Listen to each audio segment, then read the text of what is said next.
Bonjour, je m'appelle François Habib, je suis dermatologue spécialisé en chirurgie des tumeurs cutanées et en cancérologie cutanée et de plus en plus en imagerie. L'imagerie cutanée en dermatologie, c'est exactement comme la radiologie pour le reste de la médecine. C'est acquérir des images qui montrent l'intérieur du corps.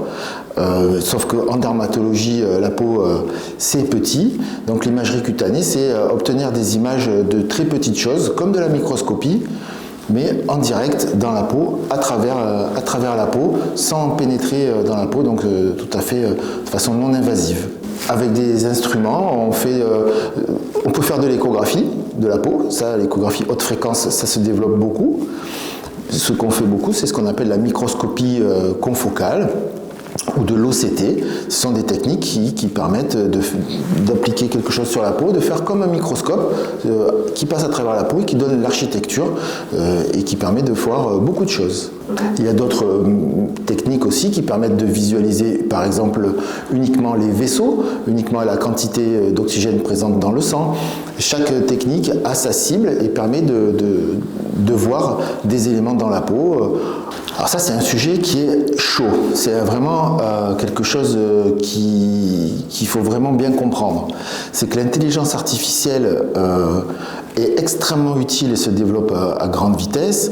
C'est un appui énorme pour les dermatologues et pour les non-dermatologues. Mais pensez que pour le moment, des outils d'intelligence artificielle vont pouvoir faire le diagnostic de cancer cutané et de mélanome notamment sans qu'aucun dermatologue n'intervienne dans le process, c'est dangereux. À l'heure actuelle, il y a des entreprises purement visées, purement financières qui achètent des machines et qui disent qu'ils ont la possibilité de faire ces diagnostics, mais pour le moment, sur le plan vraiment scientifique, il n'y a rien qui démontre qu'on va pouvoir sauver des vies avec ça, plus qu'autre chose. Il faut être prudent sur ce sujet-là. À côté de ça, entre les mains de gens qui savent comment l'intelligence artificielle a été bâtie, comment elle a été éduquée et sur quelle base elle fonctionne, et interpréter les résultats de l'IA, ça va être très intéressant et ça l'est déjà. Mais même si je suis dermatologue et qu'on peut penser que je prêche pour ma paroisse, pour le moment, il faut être prudent. Et il y a quelques grands services hospitaliers et universitaires en France qui font des travaux avec des nouvelles machines qui essayent de voir quelle est leur pertinence, et ça sur des bases scientifiques strictes. Et pour le moment, ces résultats, on ne les a pas.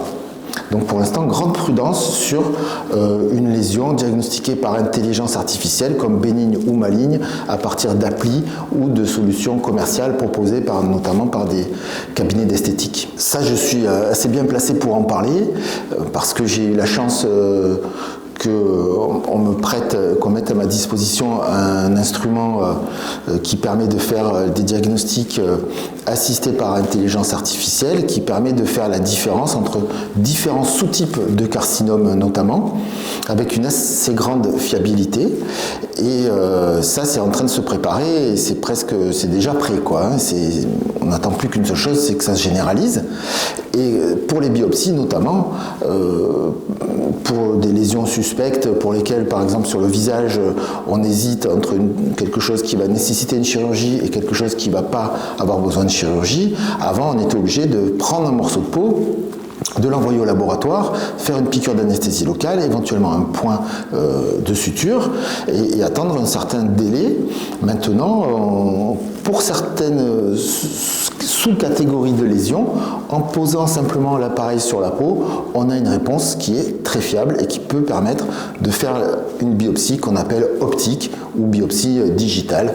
C'est mieux que biopsie virtuelle parce que ça laisse imaginer que c'est pas très tangible, mais voilà, on parle de biopsie optique et ça pour certaines choses, pas pour tout, toujours pareil, il faut de la mesure, mais pour certaines lésions, notamment les carcinomes versus les kératoses actiniques, pour être clair, eh bien, la biopsie optique maintenant fonctionne très bien. Concernant le mélanome, L'imagerie cutanée et la microscopie confocale en particulier permettent de réduire le nombre de grains de beauté à enlever pour trouver un mélanome. Ça, c'est très clair, mais c'est sans aucun outil d'intelligence artificielle à l'heure actuelle. Ce sont des experts en microscopie confocale qui sont capables de faire le diagnostic entre, en tout cas, d'être encore plus précis que l'œil simple et la dermoscopie associée dans la précision de diagnostic du mélanome, sans aucune aide d'IA. Mais à ce jour, la microscopie confocale est un outil extrêmement efficace, pas assez répandu, car pas remboursé.